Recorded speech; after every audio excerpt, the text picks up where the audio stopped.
meron tayong gagawin ngayon, Corvette. Magpapalit tayo ng clutch lining.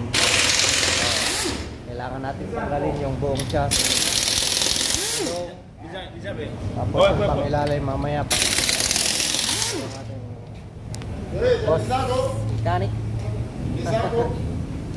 Pag may rin ako lang dyan, research kayo doon kung paano gagawin. Ayan, papakita ko sa inyo kung paano tayo magpalit ng clutch lining ng Corvette. Ito lang umawak ng drill, oh, yan. Ayan, oh. Ayan. Ayan, lahat ng pangilalim na yun guys, ay ating tatanggalin. Kung nakikita nyo, ibababa natin lahat yan.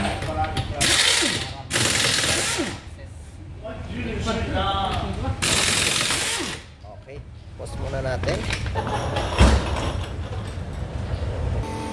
Up! Brake pad!